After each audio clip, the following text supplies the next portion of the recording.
Amém? Vamos ler do verso 1 até o verso do número 7. Irmãos, encontraram? Diz assim a palavra do Senhor. Paulo, servo de Cristo Jesus, chamado para ser apóstolo, separado para o Evangelho de Deus, o qual foi prometido por ele de antemão, por meio dos seus profetas nas Escrituras Sagradas, de seu filho, que como homem era descendente de Davi, e mediante o Espírito de Santidade foi declarado Filho de Deus com poder, pela sua ressurreição dentre os mortos, Jesus Cristo, nosso Senhor. Por meio dele, por causa do seu nome, recebemos graça e apostolado para chamar dentre todas as nações um povo para a obediência que vem pela fé. E vocês também estão entre os chamados para pertencerem a Jesus Cristo, a todos os que em Roma são amados de Deus e chamados para serem santos. A vocês, graça e paz da parte de Deus, nosso Pai, e do Senhor Jesus Cristo. Amém. Podeis sentar, amados irmãos. Essa talvez seja uma das mais ricas saudações que o apóstolo Paulo fez em suas epístolas. Pois percebemos aqui a riqueza do Evangelho apenas nas palavras iniciais que o apóstolo menciona aqui. E por isso que o título dessa mensagem é justamente essa: Romanos, o Evangelho em suas primeiras linhas. Aqui nós vemos como o apóstolo Paulo apresenta o Evangelho apenas saudando aos irmãos, primeiro os de Roma, a quem a carta foi direcionada, e depois a nós, porque essa epístola de Romanos continua tão viva quanto na época do ditador, perseguidor e assassino Nero, a época na qual Paulo foi preso e a qual a carta foi escrita. Agora, e por que meditar numa saudação? Eu deixei isso aqui anotado porque eu achei bem interessante. Por que meditar apenas em uma saudação? Por que eu não li a saudação e adentrei demais o texto? No mínimo por 3 coisas aqui. Primeiro, porque cada detalhe descrito nas epístolas paulinas, vocês vão ver que não é só em Romanos, em qualquer epístola paulina, todos os detalhes descritos sempre trazem mais do que o mero significado das palavras ali escritas. Sempre você vai achar algo que Paulo falou ali que você diz: meu Deus, eu não vi isso aqui quando eu li. Segundo ponto, porque cada palavra deve nos chamar a atenção, porque dentro delas haverá pepitas de ouro esperando para ser escavadas, quando nós simplesmente nos atentarmos para o que o apóstolo Paulo quis dizer com uma palavra. Por exemplo, nós vamos ver, não agora, mas adiante, ele dizendo que o Evangelho é o poder de Deus, e a palavra ali é dínamos. Muitos pregadores hoje usam como dinamite. Deus quer fazer uma bomba, Deus quer fazer o dinamite. O poder do Evangelho é o poder de uma dinamite. Gente, se você juntasse 10 bilhões de bombas de 1 bilhão de megatons explodindo ao mesmo tempo, ia ser como um estalido perto da mínima glória que Deus revelasse. Então veja, a palavra não tem o significado na tradução de hoje, ela nos leva a mais. E o terceiro ponto, por que é que devemos meditar numa saudação? Porque cada texto dessa carta, a profundidade evangelística tal, e é o nosso foco, evangelismo, a profundidade evangelística tal, que cada palavra que nosso apóstolo diz, traz em seu âmago a essência graciosa do Evangelho, que é da onde eu tirei o nome dessa série. Quando você começa a ler, você faz: meu Deus, eu não percebi isso quando eu li a primeira vez. Aí você lê só um verso, aí você diz: meu Deus, dá para fazer um sermão só de um verso aqui. Mas é incrível como Romanos é uma carta que me deixa emocionado. E a minha carta predileta, eu não estou dizendo que existem cartas inferiores ou superiores na Bíblia. Todas são ambas são inspiradas. Igualmente inspiradas, ambas igualmente inspiradas. Mas essa epístola de Romanos, ela desperta para algo incrível. E eu gostaria de chamar a sua atenção para 5 pontos que eu vou abordar aqui acerca desse texto. E o primeiro ponto ele vai subdividir-se em 3, mas aí no verso 1 lê-se o seguinte: Paulo, servo de Cristo Jesus, chamado para ser apóstolo, separado para o Evangelho de Deus. Simples frase, né? O pastor já começou a rir, já percebeu a grandeza da coisa que tem aqui escondida. Paulo, servo de Cristo Jesus, chamado para ser apóstolo, separado para o Evangelho de Deus. E aqui eu quero separar os 3 subpontos. O primeiro deles é servo. Servo, vocês percebem aí? E olha só, Paulo era o típico homem livre de sua época, tanto no sentido judicial romano, como no sentido judaico. Paulo era um homem que, como embaixador, podia ir e vir livremente, gozando de uma liberdade que não todos os judeus e os romanos gozavam, mesmo os cidadãos romanos. Você vai ver que Paulo tinha uma liberdade tal que Roma e o Sinédrio ficavam atentos aos pedidos desse cara, do Saulo de Tarso, perseguidor. da igreja. Paulo tinha passagem livre e proteção para os seus empreendimentos, principalmente acesso direto ao Sinédrio e a Roma. Então veja que Paulo não era um cidadão qualquer. Não era um cidadão livre qualquer. Ele tinha acesso a Roma e ele tinha acesso ao Sinédrio. Fosse você ao Sinédrio. Paulo tinha acesso livre para chegar ao Sinédrio e, inclusive, como perseguidor da igreja, foi um dos homens que mais gozou do favor de Roma e do favor dos fariseus e dos saduceus. Principalmente quando ele pedia cartas de autorização, que os irmãos já devem saber para o que é. Essas cartas, elas autorizavam Paulo a visitar os condados, ou a circunvizinhança ali na Judéia, que pertencia a Roma e que estava sob a tutoria ali de Pilatos ou do pessoal que veio depois dele, e que pertencia, por assim dizer, a Israel, mas que estava voltada para Roma. Paulo tinha liberdade para visitar essas cidades, portando uma espada para atacar os cristãos, para prendê-los, torturá-los e matá-los. Então, se você for procurar a história romana, fora da palavra de Deus, você vai ver que essas cartas de autorização foram dadas, mas não foram dadas tanto quanto um cidadão chamado Saulo de Tarsus, que você vai pesquisar e vai descobrir que era o nosso Paulo. Então, esse era o Paulo perseguidor de Jesus. Ouviram o que eu falei?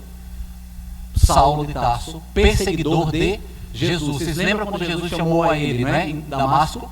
Ele não disse: Saulo, porque persegue minha igreja? Porque me persegue. Saulo, perseguidor de Jesus.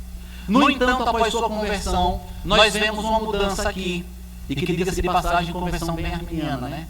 Para eu ser o mais sarcástico que eu posso aí com a minha idade hoje, né? Que ocorreu segundo a vontade de Paulo? Não. Mas quando Cristo, contra toda a vontade humana, virou o coração de Paulo em sua direção. Um homem que vem para me atacar, imagina, eu indo atacar o pastor Jefferson, quando eu chego perto dele, eu abraço e digo: eu te amo. Aí você diz: ô Fábio, a gente não estava com a espada para pegar esse cara? Cristo faz isso. No caminho para atacá-lo, Paulo, que vem para feri-lo, agora se curva diante do Senhor. Paulo, o homem livre, segundo os fariseus, agora se coloca totalmente à disposição como servo ou escravo de Cristo. Para algumas pessoas, algo ruim. Afinal, você deixar sua liberdade para ser servo é algo horrível. Para nós, verdadeiros cristãos, a verdadeira alegria. Porque sabe-se que a partir desse momento é que se tem a verdadeira liberdade, quando nos tornamos servos ou escravos do Senhor Jesus. Bem, e uma nota aqui rápida, que eu queria deixar aqui para não esquecer. Veja, enquanto os servos do pecado, que são considerados os homens livres de hoje, ok? Homens livres de nossa época, autoridades, figurões, artistas, atores, cantores, os homens livres de nossa época, são aprisionados à imoralidade, imundícia, adultério, fornicação, mentira, trapaça, engano, luxúria, lascívia, pornografia, falsa piedade, entre outros pecados hediondos. Nós, os escravos, somos livres de todas essas coisas. Ainda que venhamos a cair nelas, porque houve um preço pago para essa liberdade que nos foi conquistada. Uma liberdade que os ditos homens livres modernos jamais gozarão, a menos que Cristo os resgate. Segundo subponto, apóstolo. Paulo, servo de Jesus Cristo, chamado para ser apóstolo. E Paulo também se apresenta como apóstolo. Aqui eu gostaria do caráter da palavra apóstolo sendo usada como enviado por Deus para uma missão. Paulo aqui diz que ele é enviado para pregar as boas novas.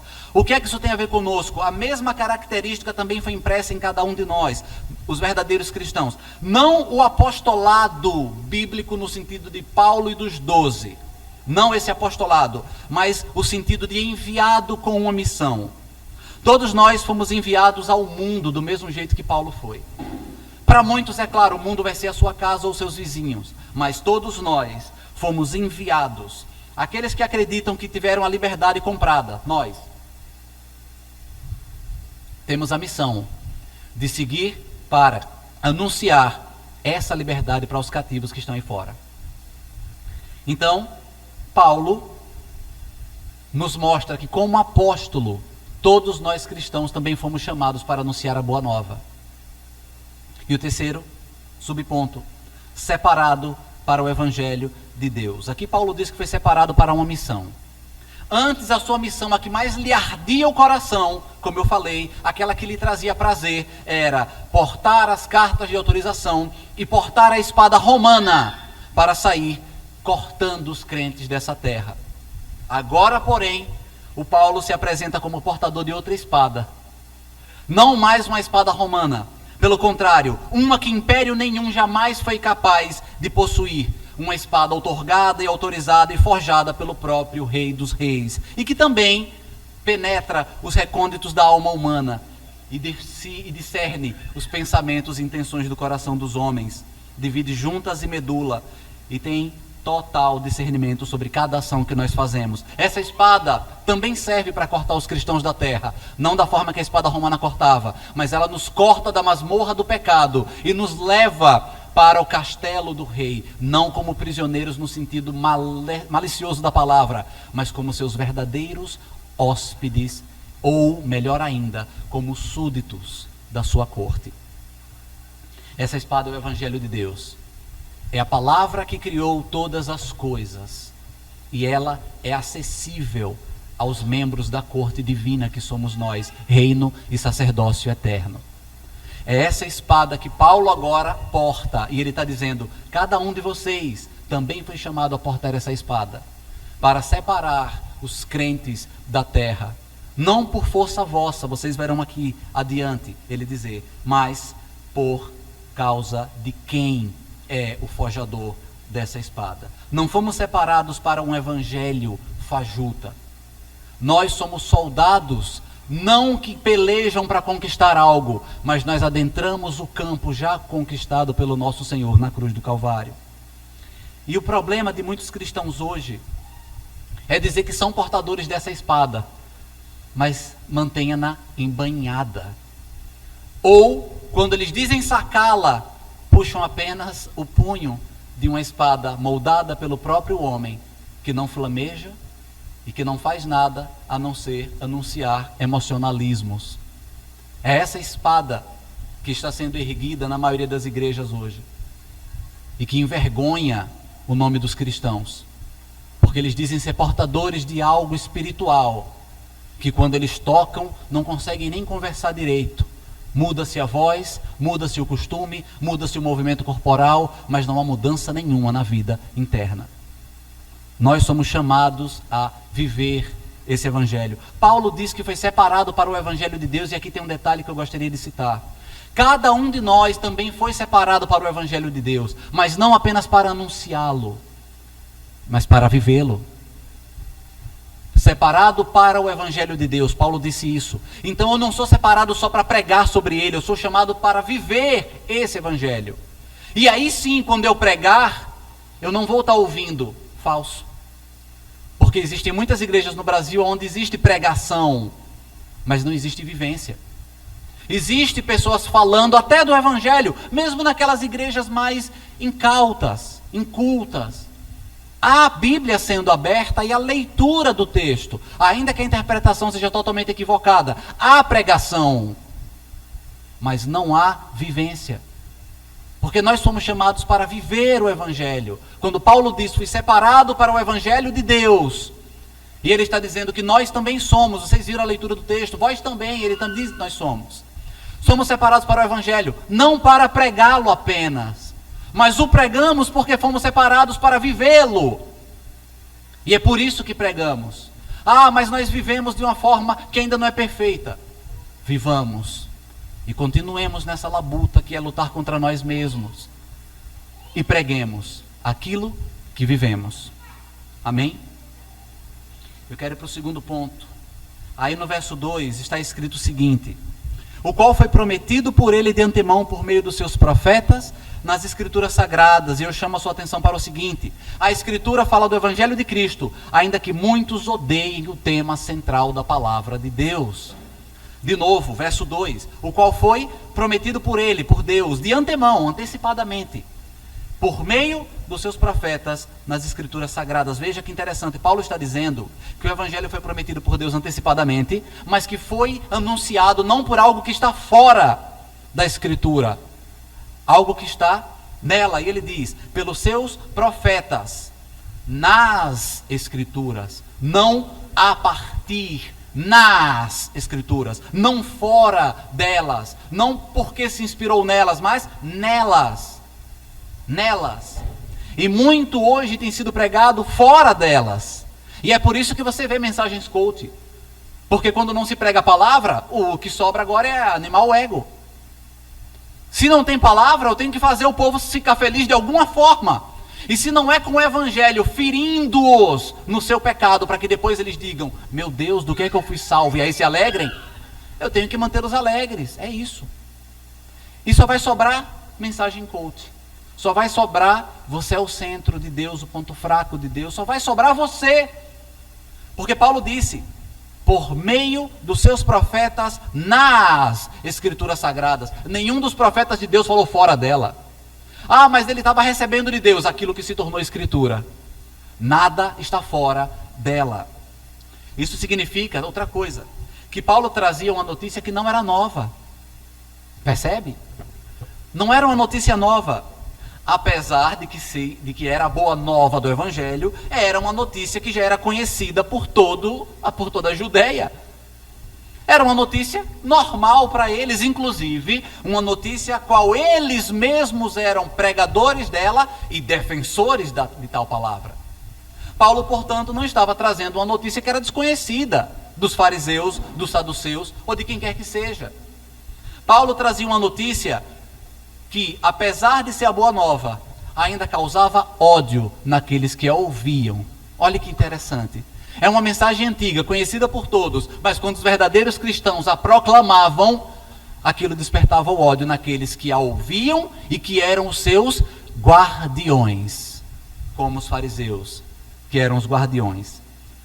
Isso também quer dizer outra coisa, que a notícia que Paulo trazia, a que fazia com que ele fosse odiado e perseguido, era a mesma notícia que os próprios judeus proclamavam e que Deus revelara a Moisés antes mesmo do Éden, quando o próprio Deus foi aquele que profetizou a Adão acerca do seu filho, o descendente de mulher, que pisaria a cabeça da serpente e essa lhe feriria o calcanhar. Paulo não está inventando nada novo, não tem nada novo no Evangelho de Paulo. Mas por que nos incendeia quando nós lemos essa palavra? Justamente por isso, pela forma como ele diz, ei, aquela palavra antiga que você estava sem entender, é isso.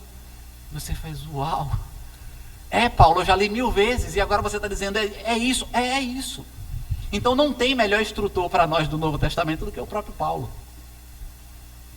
Paulo estava anunciando uma palavra que os fariseus eram os guardiões. Para que se tenha uma ideia, era como se fosse um ministro do STF. Ele é o guardião da Carta Magna do Brasil, a Constituição Federal. Então imagine-se no lugar de guardar e seguir à risca as leis atribuídas ali, eles começassem a agir antidemocraticamente ou contra as leis. É claro que nossos ministros não vão fazer isso, né? Mas assim, imagine se eles fizessem. Era a mesma coisa aqui. Os saduceus e os fariseus, principalmente os fariseus, eram os guardiões da lei. Paulo estava explicando a lei e eles estavam odiando a lei da qual eles eram os guardiões, de cuja eles eram os guardiões. Veja que interessante, Paulo estava vindo com a lei, era para ser bem recebido por eles. E eles odeiam Paulo e odeiam a lei que Paulo está trazendo, mas eles são os guardiões da lei. Foram eles que as anunciaram por muito tempo. E odiaram o próprio Messias, quando esse entrou e abriu Isaías e disse, sou eu. Motivo de alegria se tornou motivo de ódio para aqueles que seriam os defensores. E o ponto 3, verso 3 e 4, acerca de seu filho que, como homem, era descendente de Davi, e que mediante o Espírito de Santidade foi declarado Filho de Deus com poder pela sua ressurreição dentre os mortos. Quem? Jesus Cristo, nosso Senhor. Então o terceiro ponto é o seguinte: Jesus não era um mero desconhecido. Fábio, é claro que não. Calma. É óbvio que ele não era. Mas veja, Paulo está dizendo para os judeus e para os outros que Cristo tinha filiação real. Ele está dizendo, vocês me perseguem, vocês me acusam, falam mal da palavra que eu estou defendendo, mas essas palavras são de um homem cuja filiação vocês conhecem, sendo inclusive da linhagem mais importante de Israel. E ele está dizendo, logo, Jesus não seria atacado, perseguido e odiado por acaso. Embora a palavra diz bem claramente, ele foi perseguido e odiado sem causa. Paulo está dizendo, é óbvio que é sem causa, mas vocês sabiam quem ele era. Então não foi por acaso que vocês o perseguiram. Vocês o perseguiram justamente porque sabiam quem ele era. E é triste ouvir isso.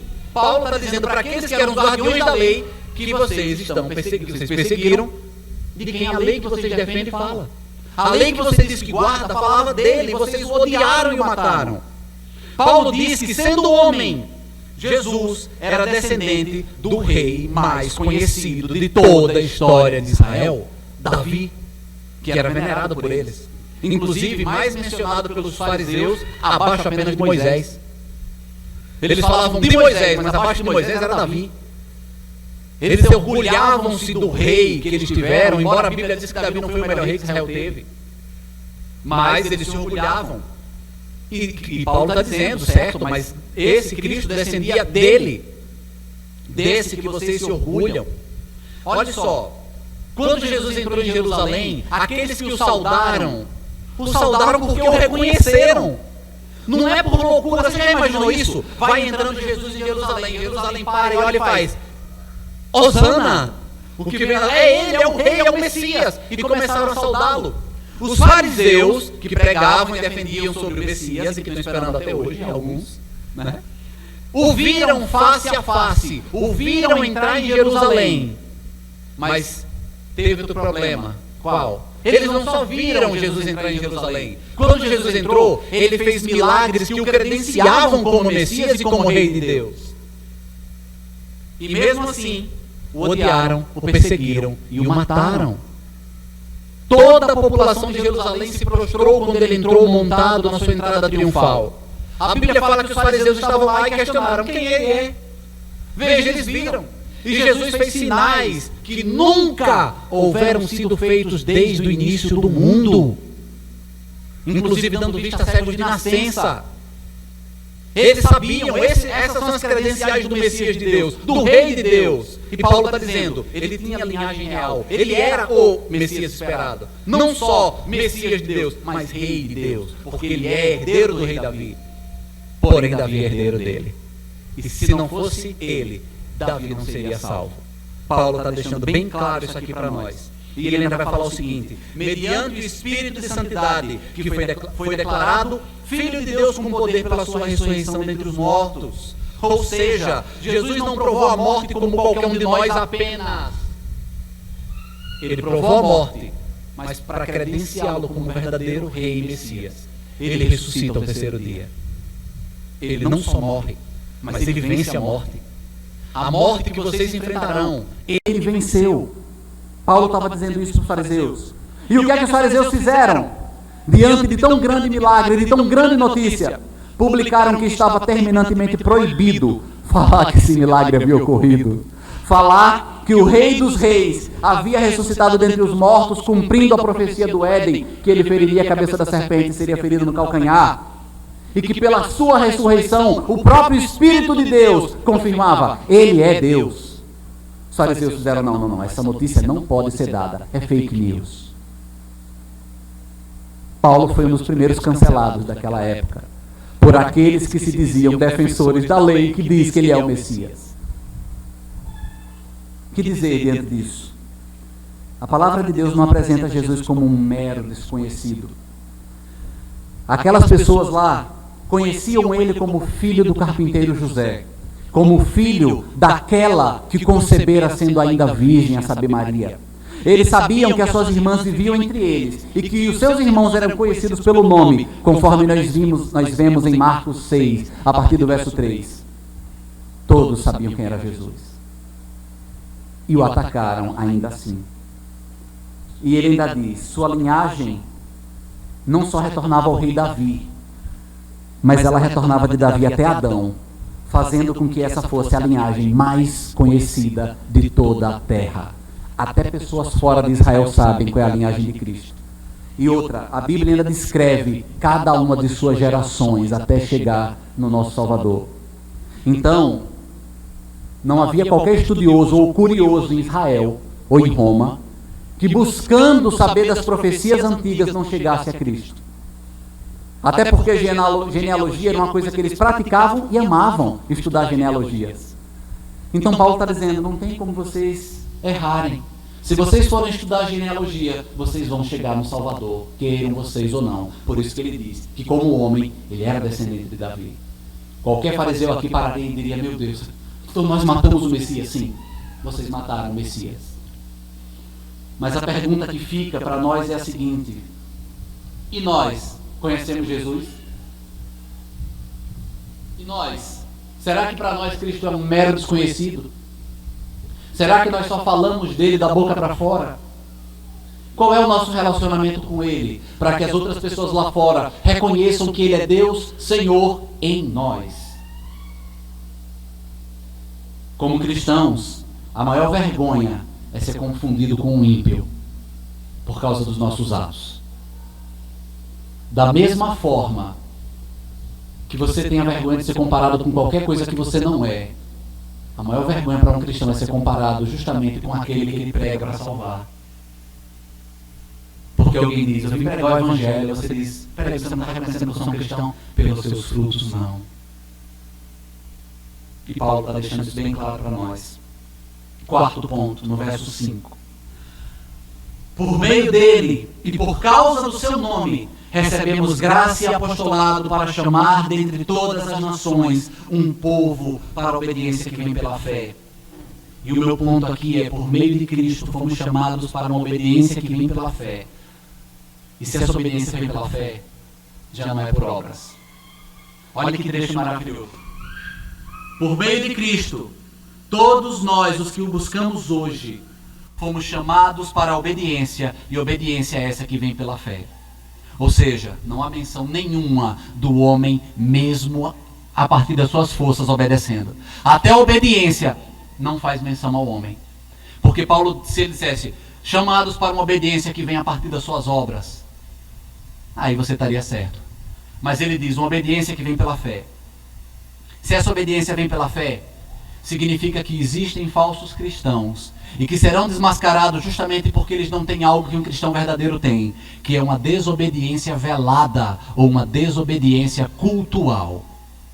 E eu explico. Nós cristãos somos pecadores. A impecabilidade do homem é uma heresia.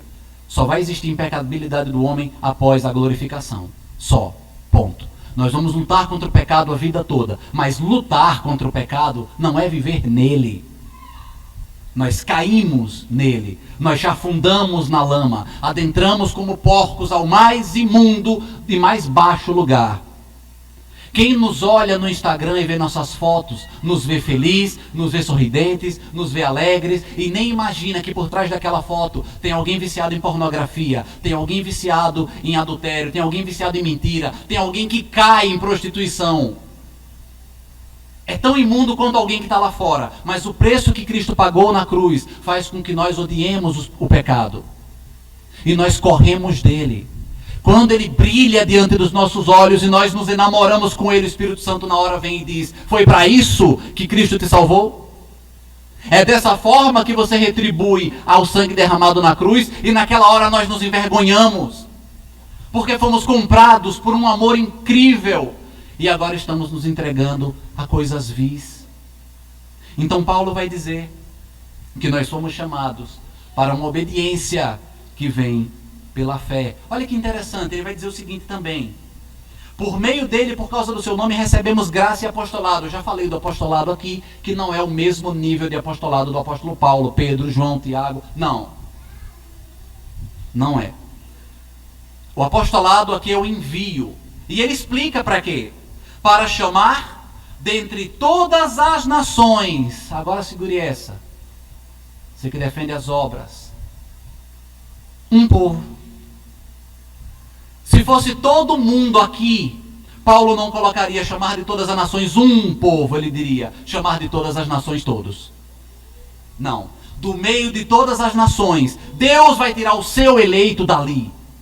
E qual é a prova? É que esse eleito vai ser tirado para uma obediência que vem pela fé.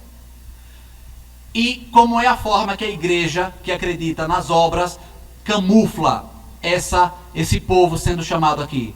Com uma coisinha chamada legalismo. Obediência que vem pela fé, ela não está isenta de cair em pecado, ela não está isenta de cair em pecado, mas ela tá em zelo. Zelo pela palavra, zelo por se manter firme. Zelo por reconhecer que quando você está com raiva da sua esposa, do seu marido, do seu filho, dos seus pais, é o pecado que está imperando dentro de você e dizendo, rebele-se. E por mais que você diga, é isso mesmo, lá no fundo você diz, mas está errado. Quantos vivem, como o Igor falou aqui, cristãos só dentro da igreja, mas quando está lá fora, é tudo o que não presta. Cultua em desobediência. A desobediência cultural é essa. Você entra na igreja, você sai da igreja e volta a ser o demônio que sempre foi. Legalismo, basicamente, é isso. É um conjunto de regras ou ordenanças que são estabelecidas por cristãos nominais. Quando você ouvir agora cristãos nominais, são pessoas que se declaram cristãs, mas que não são. Ok? Cristão, é um cristão nominal. É porque ele se diz cristão, mas o fruto que brota dele, não. Então é um conjunto de regras que, se você seguir, para eles, você é um cristão.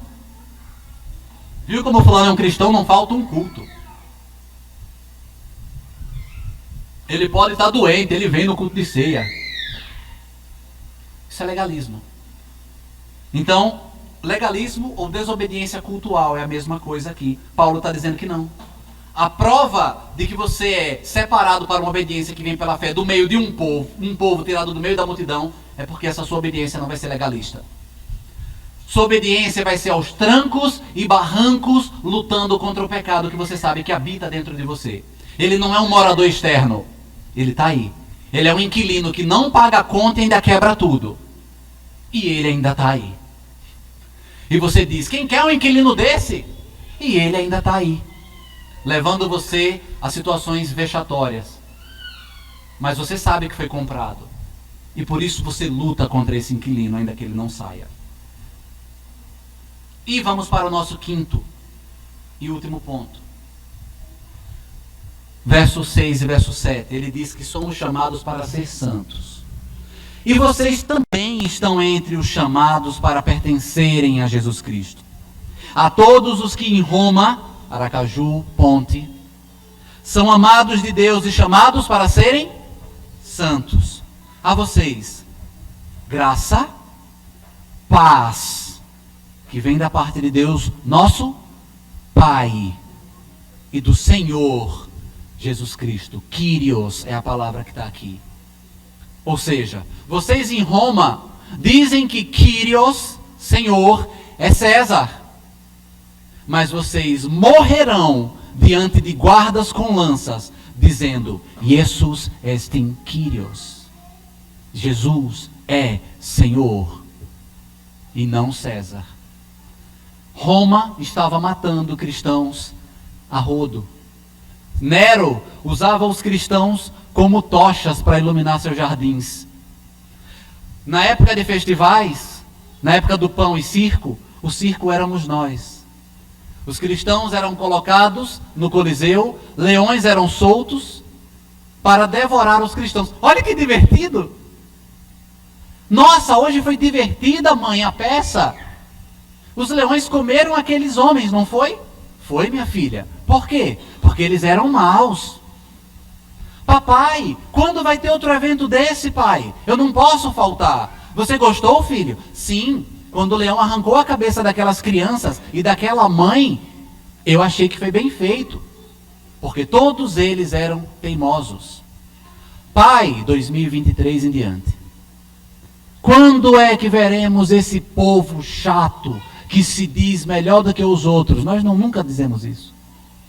Ser preso, torturado, morto, para que a nossa nova liberdade global prossiga. Estamos voltando aos tempos de Roma. Estamos voltando aos tempos de Nero. E eu ainda digo mais, há tempos piores. Porque o pessoal fica falando de pessoas trancadas em Brasília. Não. Haverá tempo em que você será impedido da sua liberdade em sua própria casa. Impedido da sua liberdade dentro da própria igreja. Mas eu pergunto, para você é válido isso? Para você vale a pena passar por isso? Para você vale dizer, matem-me? Como aquele filósofo que eu esqueço, o cristão que eu esqueço o nome até hoje. Se vocês não me jogarem nas chamas, eu mesmo irei. Eu não temo a morte, eu temo ao meu Deus. Somos chamados para ser santos. A palavra de Deus diz ser de santo, porque o Senhor é santo. Paulo diz, vocês também estão entre os chamados para pertencerem a Cristo. E eu pergunto, pertencer, pertencimento, volta de novo ao início. Paulo começa dizendo que é servo. E ele termina aqui essa parte, chamando-nos a ser servos. Pertencer a Cristo. A todos os que são amados de Deus, chamados para serem santos. E santidade aqui, essa separação do mundo, é divórcio. Deus abomina o divórcio, não abomina? Mas esse é o divórcio que nós somos chamados a ter. O divórcio com o nosso pecado. Nós somos casados com Ele desde que nascemos, né? Não, desde o ventre. Desde quando fecundamos, nós assinamos o nosso casamento ali com o pecado. Davi já falou isso, que foi formado em iniquidade e concebido em pecado pela sua mãe. Então nós casamos com o pecado ali, no ventre. E quando ouvimos o Evangelho, é Cristo dizendo, ei, divorcia disso. Olha a diferença do falso cristão. Ele diz para você, irmão, pare de pecar. E quando ele sai da igreja, ele corre. Ele não vê a hora de acabar o culto para correr para o seu pecado particular. Nós pecamos, mas entendemos. Oh Deus, era divórcio, não era? Aí o Espírito Santo vem e diz, você acha que divórcio é isso? Você acha que é divórcio o que você está fazendo do seu pecado? Ou união? Chamados para seres santos. Paulo está nos chamando para uma luta. Chamados para seres santos. Percebeu? É como uma convocação militar. Você recebe a sua arma, antes naquela época a armadura, hoje você recebe o capacete, a mochila e o fuzil. Olha, o que é isso? Você está sendo chamado para ser santo. Tenha isso na sua cabeça. E rapidinho você vai esquecer essa mentalidade errônea ou equivocada do que é ser santo. Você é chamado para ser santo. Não, você está sendo chamado para uma guerra. Isso é ser santo. Uma guerra contra quem? John Piper já deixou bem claro. Contra nós. Contra toda a maldade que há em nós, contra todo o racismo que há em nós, contra todo o preconceito que há em nós, contra toda a maldade que há em nós, contra outras pessoas. Sede santo, ou seja, lute, continue lutando. E ele diz a vocês, graça e paz da parte de Deus, o nosso Pai, e do Senhor Jesus Cristo. E eu concluo fazendo o seguinte. Não é para ser servo. Ele não disse que fomos chamados para pertencer a Cristo. Então, se nós pertencemos a alguém, nós seguimos ordens. Cristo nos ordenou a ir pelo mundo pregar o Evangelho a toda criatura. Ouviram a ordem? Servos, ouviram a ordem? Ir pelo mundo pregar a todas as pessoas, independente de serem bonitas ou feias, revolucionárias ou conservadoras, inteligentes ou esquerdistas, você foi chamado para pregar a todas as pessoas. Fomos ordenados a pregar o Evangelho. Outro ponto. Nos foi ordenado fazer discípulos de todos os povos, tribos, línguas e nações. Embora para alguns de vocês, nações, o máximo que você vai é o seu vizinho. Então põe aí, meu vizinho, do lado aqui, substituindo a palavra nações, bote meu vizinho. Porque alguns nem atravessam a rua para falar do Evangelho. Para outros, coloque aí, irmão, pai, mãe. Porque dentro de casa, parece que vocês falam outras línguas totalmente diferentes, né? Quando a gente fala de Cristo, para ele está falando de uma coisa totalmente fora. Então, ponha isso. Nós fomos chamados para ser missionários, evangelistas. e a outra ordem. E nessa ordem, dentro dessa ordem ainda existe o fazer discípulos. E nós os fazemos batizando-os em nome do Pai, do Filho e do Espírito Santo. Batizando-os com água. E é bom lembrarmos algo muito importante. Não fazemos discípulos para nós mesmos. Esqueça essa diabrura herética, diabólica. Não se faz discípulo para você mesmo para depois fazer para Cristo. Olha só que interessante. Quando você diz, ou quando você ouve alguém dizer que você tem que fazer discípulos para você mesmo, ele está dizendo basicamente isso aqui, ipsis literis. Transforme-se em um anticristo. Faça discípulos para você. Porque Cristo fez discípulo para eles. Se nós estamos angariando discípulos para nós, estamos nos colocando como Cristo. Então seremos anticristos. Olha só, eu tenho certeza que muitos desses que pregam isso não sabem disso. Que fazendo discípulos para eles mesmos, eles estão fazendo-se anticristos. Não se faz discípulo para nós mesmos. O discípulo é feito para Cristo, não para nós. E por fim, ensinando-os a guardar todas as coisas que Cristo nos ensinou. E como é que a gente ensina? Sem heresia, sem loucura, sem emocionalismo. E mesmo quando a possibilidade sobrenatural pairar sobre nós, nós deixamos esses assuntos para lá. Por quê? Porque o povo é apaixonado por coisas incríveis. E pode ser que no meio do caminho elas esqueçam tudo o que você falou para se atentar a algo sobrenatural que aconteceu. E nós temos que ser sóbrios em tudo. Então, temos esse chamado a pertencermos a Jesus, que é santo e para sempre. Paulo encerra sua saudação de forma genial. Isso é só uma saudação, gente. Isso foi só uma saudação. Incrível, imagine. Você está viajando e o irmão vai saudar você pelo telefone e ele diz coisas que você sai maravilhado. Você diz, meu Deus, mas foi só uma saudação aqui. A partir dos outros domingos, você vai ver onde essa saudação vai desembocar. E aí você vai dizer, agora eu sei porque ele saudou desse jeito. Agora eu sei porque ele preparou os cristãos dessa forma. O Evangelho não é só uma obrigação que a gente tem.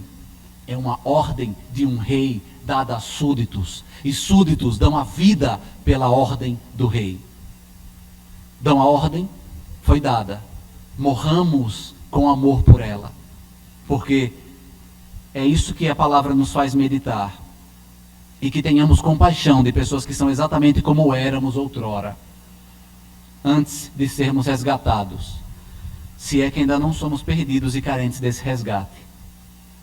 Que nós venhamos a meditar nessa palavra, irmãos, e que isso fique em nosso coração. Porque, no mínimo, a gente tem que ter aprendido uma lição.